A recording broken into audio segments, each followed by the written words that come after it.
All right, we're at the Evansville Wartime Museum today with Dennice Newberry.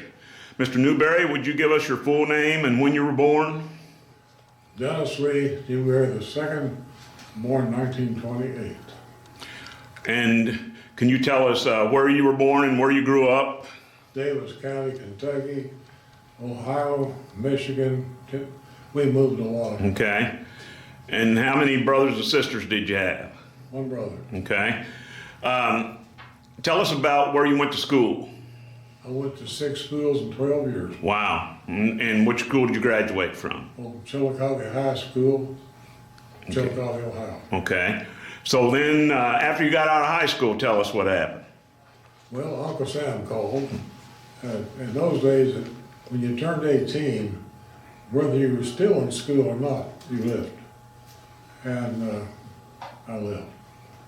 And they, basic military training, which is, you're not old enough to remember, there used to be a song called Goodbye Dear, I'll Be Back in a Year. That was the first peacetime draft, 1940. And if you were between 21 and 35, single, no children, you went in for 12 months.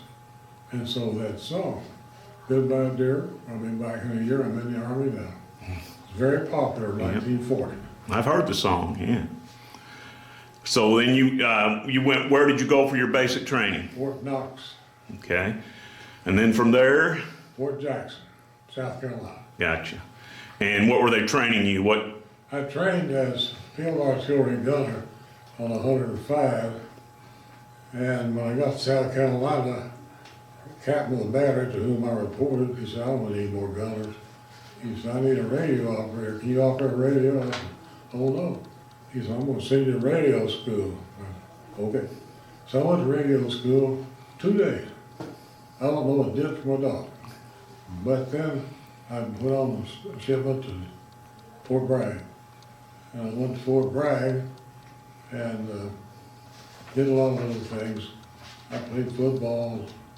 I was on the Fort Jackson All-Star team, if that's important to know. And then What position did you play? I played offensive fullback and defensive tackle. I was hard to move. But then I got orders to report overseas. And I went to Camp Kilmer, got on a troop ship, and all we said. It's an interesting thing. I can't swim. I grew up on farms. And they said, if I can't swim, hold your hand up. So about 65 or 70 of us, he said, get in the truck. So we got in the truck and drove out to a farm, got in the pond at about 60 degrees, sat there for about an hour. He said, all right, that's it. You learn to swim, get on the troop ship. So, that's what I did. So how long did it take you to cross? I think it was 17 days. Okay. And where did you land? In Italy, what's Genoa, but that's not the right name. It's a port city. And we unloaded and spent the first night in an old Italian naval base. Had been shot all to pieces. Cold, windows were out, doors were out, half the walls were down, and it was raining. But that's where we stood. You were assigned from there to whoever needed replacements. Gotcha. So where did you go from there then? Well, I'll tell you about the third day. Okay. Second day they come out and say, Newberry, yeah, you're on guard duty tonight. I was scared to death. I was 19 years and 2 days old. And they gave me a carbine, a clip, big spotlight, said this is a perimeter, you walk around this building. Well, first trip wasn't bad. Second trip, I'm walking by and I had these big clump of bushes, big old tall brown bushes in it. And I thought, at first I was scared to death. I thought, well, I could empty this clip in there. And then I thought, it could be a kid, could be civilians. So I thought, well, might as well walk up and see what happens. Just as I walked in, this big old yellow dog, but that high, I walked out, grinning at me, and boy, I grinned at him. I guarantee you. That's the happiest dog I ever saw. Yeah, I bet so. I moved from there at 88th Infantry. We were up on the line and went to Cannon Company, 349. And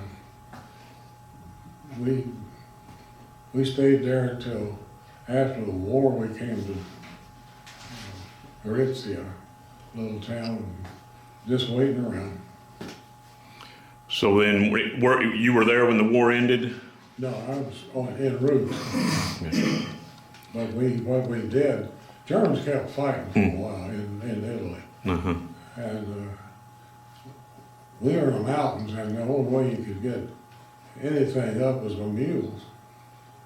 And you'd take ammo and food and what have you, and then take badly wounded and bodies out at night. And then there was a political thing with Yugoslavia didn't have a seaport, and they wanted to occupy Trieste, which is an Italian seaport. And they moved some troops in, and we moved in, British moved in, and we were at each other, and they had some games they played. One of them was they put a 1/4-inch steel cable up, the same height as a windshield down on a Jeep or a 3/4 ton. And we put up, you've seen the steel fence posts, how they look. We put one on a bumper and everything. And if you heard a twang, you knew you were all right. We had some guys never heard it. Oh, wow. It was not a pleasant time, Yeah, sure. but we then came home. That was the rest of it, you know. So did you stay in occupation for a while before coming home? We did. We stayed, I think 3 or 4 months, maybe 5. And how was the attitude of the people there after Well, the end of the war and you're in occupation? the thing that stays with me is the kids. They used to have a little litany they would sing. Mama, Daddy, Caboose, I really not really tired, no. Brother, and Sabando. And what they said in English was, Mother and Dad are dead, my sister's a whore, and my brother's not here. And they begged. We gave them half our rations regularly. Sure. And, you know, it's hard for me today to pass a hungry kid. Yeah. It's just, kids don't know how to bear that. Yeah, sure. But that's the way it was. I had a really good friend, Bob Lambert. Bob and I caddied together before the war at the country club. And he was older, so he went in first. Now, I don't know if you know the 2nd Ranger Battalion or not. Have you heard of Pointe du Hoc? Yep, I've been there. Okay. 2nd Rangers were brought in on midnight on the 5th of June to get to the top. There were supposed to be 4 big guns, 105. And Bob said when they got to the top of the 300 to start, there's 150 of them left. And the guns were gone. So one officer they had left said, we gotta find them, we just got to. So we spread out, found them, threw thermite grenade down the barrel, and then the captain said, they're getting the heck kicked out of them on the beach. And Bob said, we were halfway. Germans were here, and the beach was here, so we're gonna help them. So Bob said, we went down the hill, and Bob was behind a disabled tank, one of our tanks. And he stepped up behind it and a sniper shot him through there. They took him to the hospital that night in England, and this doctor told him, he said, can you talk? He said, I'm talking to you. He said, it ain't possible. He said, you got a hole here and a hole here. It should have hit your larynx your spine, your jugular. There's a dozen things that should have hit. And he said, you will not be standing. Put a Band-Aid on him and back in combat. Oh my, wow. You ever heard of bouncing Betty? Mm-hmm. He got hit by bouncing Betty. If you're within 5 feet, you're dead. But if you're further out, the steel balls didn't hurt you that bad. He got hit the second time with that. And then he went back to the Rangers, and I guess it was the third day or fourth, and he hit in the patrol. And he said the first thing he could remember was somebody yelling, "Is anybody alive? I'm bleeding to death." And Lambert said, "I'm alive, but I can't see." And so he said, "I'm gonna keep yelling, and you keep coming." And so Bob said, I finally got over there. When I got close, he said, "You're right, can you use your arm?" And Bob said, "I don't know, I don't feel it." He said, "That's almost off." So Bob and he took his belt and put a trigger around his leg up high. And then he said, "You gotta have something around your arm." They put one on Bob's arm, and he got through, but when he got discharged, we roomed together at Ohio University after the war. And he said he went in this room, this major was sitting there, and he said, "Lambert?" He said, "Yes, sir." He said, "You get 50% disability for losing an arm. You get 10% more for being left-handed.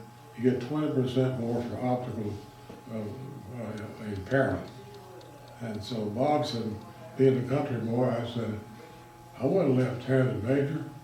He said, the Major said, "Listen to me very carefully." He said, "You get 10% more." You're left-handed. He said, "Oh, yes, sir."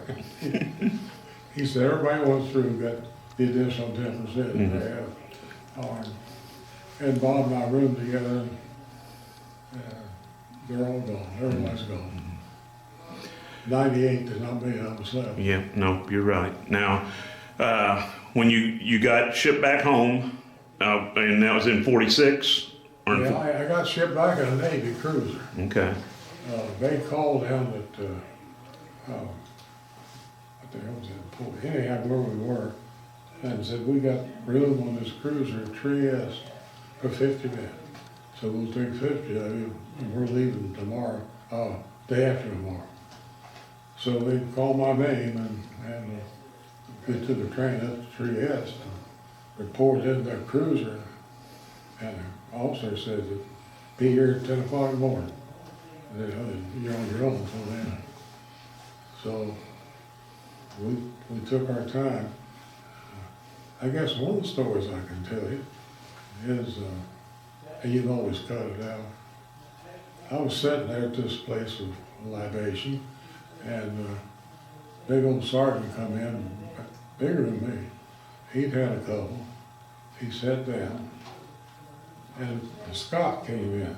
The British had sent the Scot Guards into Trieste. He sat down across the way, about near that wall. Had his kill, and his knife, and all that stuff.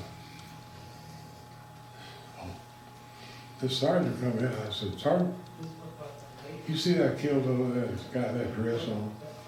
"Yeah." Well, I said, "I think he wants to dance." And he said, "Well, he don't want to dance." I believe he does. "You just watch your leg." So he kept jigging his leg between the boys, and big as I am. So this sergeant has to come more. He says, "You think he really wants to?" I said, "I believe he does. I mean, men dance with men, so wouldn't be a problem. If I'm going to ask him," I said, "I do that." He never got out of the chair. That Scotsman hit him from right there, knocked him flat on his back. I like got killed getting out of that place, man. This fighting started everywhere. But I got out. Yeah. We got home, went into Sunset Point, Rhode Island, Navy, put us on a train, took us down to Kilburn, spent 2 days getting processed, got discharged, went back to Ohio. So then you took advantage of the GI Bill? Yes, sir. I had, this sounds braggadocious, so you can cut this out. I had scholarships to play football at several places. I remember I was during the war, of course, no gas, no nothing. I took a train down to Knoxville. And the coach, you go through the game with him, and he said, well, we'll give you a free ride. Now I'm a country boy. I said, what's a free ride? He said, room, book, board, tuition, everything. And he said, free education. And I said, okay. I said, I get back, I'd like to do that. He said, boy, you may not get back. There's war going on, and you're in. I said, yeah, that's right. I remember my daddy, I come back, he said, what did you do down there at that school? I told him about it. He said, what's the free ride? I said, same way I was. Well, I was knowledgeable then. I told him what I'm doing. He said, just for playing football? I said, yes, sir. He said, what? Well, I got banged up. And, so I, at Ohio University, I decided to go there. I made the freshman team, but it hurt me. And I thought, who's going to know I played football 15 years from now? Nobody. But I needed an education. Yeah. So I told the coach, I'm done. And he said, okay. And I finished at Ohio University. So then, what was your degree? Bachelor of Science in Commerce. Okay. So it's an unusual degree. It's law, accounting, you know, Yeah. kind of a business, but they call it Bachelor of Science in Gotcha. Commerce. So then, what'd you do for your career? I was going to South America, and we got 2 weeks off of Christmas, and I went to Kentucky because my mom and dad had moved to Kentucky. And there's a store in Addison's called, at Owensboro called Addison. And they hired summer out in Christmas help, you know. So I went over there, and they said, sure. And I met the prettiest girl I've ever seen, right there. And she was from Owensboro. And so I made a real impression too. I walked over and I said, I give you a ride home? She said, I got a car. I said, okay. Her sister worked there. Her sister told me, you know what she said when you walked off? And I said, no. She said, you're the most arrogant son of a gun she ever met in her life. But she married me. Yeah, there you go. She married me. She had a master's in art. And we were married 59 years. Awesome. Miss her every day. Yeah, I bet so.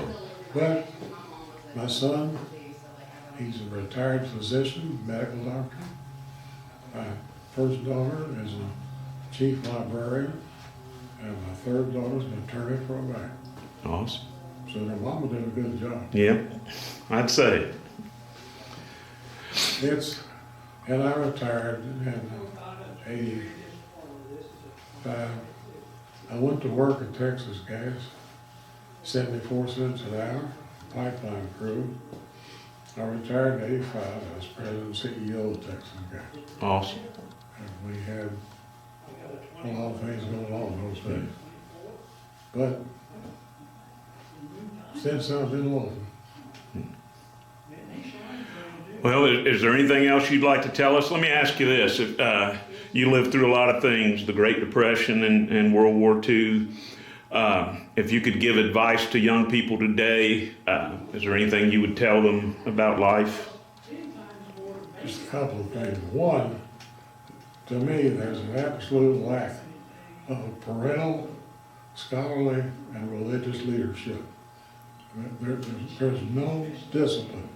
These young people anticipate that somebody will take care of them, and that bothers me. You got to do your own work. You just got to. No way around. I was fortunate in not being where I was when I retired. I did some consulting work from Exxon and people like that. I traveled quite a lot.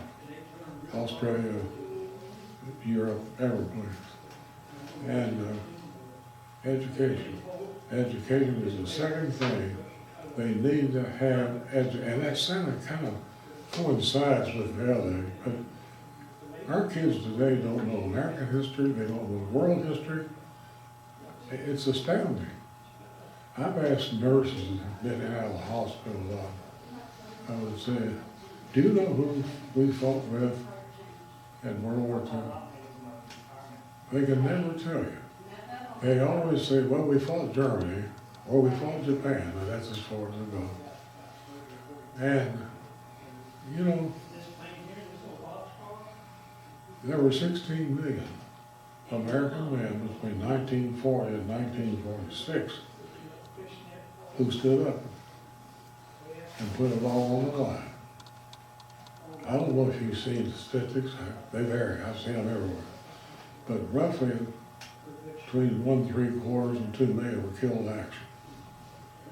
There's another over 1 million missing in action. And there's about twice the number killed, wounded in action. And the worst wounds are the ones you don't get bandaged for. The ones where they come see you at night. And I've been fortunate. Once in a while something happens and you can't quite cope with it. But people never think about those guys. And all my close friends are dead. Not only age, but Lambert was shot to pieces and he didn't live long. I could go on down the list of people. And it just, one of the things, you cut this out, I don't care. A friend of mine, he was older. I went to see him one day and he said, you ever had stuff worry you that you can't quit worrying about? I said, yeah. He said, what do you do? I said, quit worrying about it.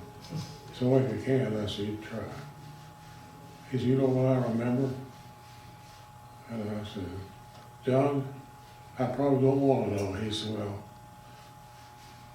he said, I was the second wave on D-Day on Omaha. And he said, I was the first one off my LST. And said, I stepped out in the blood over my knee. And said, I waded blood 25 feet to get. And he said, I keep seeing that blood. You can cut that out. I don't care. No, that's important for people to understand. He died not too long after that. But that's the kind of stuff you can't identify. That's why for the church I told him I'm one of the yellow dog. Right. Well, we appreciate you taking time today to share your story and your experiences with us, Mr. Newberry, and just can't thank you enough for your service to this nation. I thank you for your time, sir. Thank you.